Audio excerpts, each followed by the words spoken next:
So manyije muri eyo muri mukwebuuza adita checho kyobadde okola. Yes, olunaku olwaleero nga wenda bagamba intino tuli kumpi genda mu winter. Bwe tuba tuli kumpi genda mu winter, faces zaffe zimanyi okufa, abamu kufe tufuna ebitututu, abamu kufe obuwuka obutambulira mu mpewo obumanyi okutuluma. Naddala ffe abafulumako ebweru. N'okomawo face yo yonna ng'ezimbagatanye.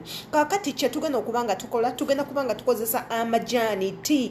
Amajaani gano gennyini g'oteeka mu chai n'onywa, ogenda kubanga Weyambisa okuteeka ku face yo okugiyamba okubeera moisturized, teekako n'okutta obuwuka obuli unwanted mu mubiri gwo obukuviramu okufuna buno obutulututu obukulinga embalabe, teekako n'ebikovukovu. Ogenda kukikola otya nga mu kavidiyo kali kensoose ng'olaba ennyiganyiga ku face era bwe ngenda okuba nga nkikola naawe bwe njagala obeere ng'okikola.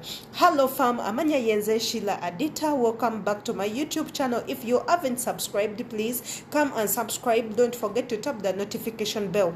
Kigambo subscribe wekiri awo wansi benanga okyeyambisa notification bell eri awo waggulu gyeyambise egenda kubanga ekuyambako. Ogenda kukola otya bw'omala okunyiga subscribe wansi, kwata akadakali waggulu nako kakonemu okateekeko turn it on. Buli video eneba ejja ku channel ya feno egenda kubanga esooka wo. Nga bwe nabasuubiza nti no video indeeta kasavu kanyama njogerako ku byensi, nenjogerako ku skin ne health wise. Byonna mbyogerako. Gwe kyolina okukola kubeera nga oneekuumirako. Bino byolaba mu kikopo nga neeno majaani gange bulungi nnyo era nga bw'ogalaba majaani gange ng'egali muno mu kikopo. Amajaani ganeeno nga bwe badde ngateeka wali ku face yange nawe njagala obeere ng'okikola. Gasobola okuyambako okuggyako bineeno ebizigiro bino ebya black, teekako n'aliiso waggulu, bisobola okuba nga bikuyambako. Gakola bulungi nnyo ku skin. Ogenda kukola otya? Ogenda kukwata ekikopo kyo bulungi oteekemu butibaaga buneeno nga kaneeno akange, oteekemu amazzi agookya. Bw'omala okuteekamu amazzi agookya bulungi nnyo, beera nga okeeyambisa kabuguma kasooke kabeere nga katta, kasooke kabeere nga kannyikira ku lususu.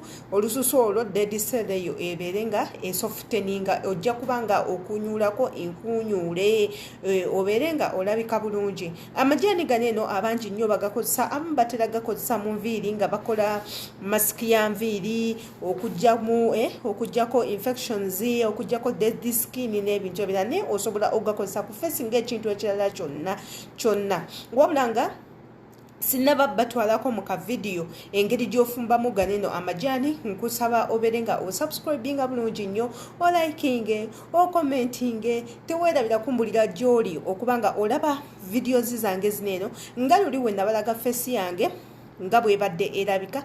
Ngenda bazaako katono nnyo ku face yange olabe nga bwebadde erabika. Ngenda batirawo awo akatambi okalabe n'essaawa zineeno efaanana etya bwe ntandise okuba nga nkozesa amajaani ganeeno. Ate era ngenda batirawo akatambi bulungi nnyo nga nfumba amajaani ganeeno ogalabe bulungi nnyo. Gwe wena atamanyi ngeri yabbanga ogafumba. Ate era n'enkozesa yaago. Gano amajaani osobola okugakozesa everyday okumala wiiki nnamba oba okumala wiiki bbiri. Ojja kulabawo enkyuka. Then omalirize obeere nga oscrubbinga face yo, ojja kubanga olabika bulungi. Nkuddiramu amajaani ganeeno ojja gafumba bulungi, oteekemu amajaani ganeeno ogalinde gabugume, obeere nga oganyigisa ku face yo. Galekeemu gannyikire okumala eddakiika 3. Bw'okimaliriza ekyo osobola okukwata scrub yo n'obeera nga we scrubbinga oba sekyo n'okozesa sukaali. Kino bw'okikola buli lunaku face yo ejja kulabika bulungi within 2 weeks.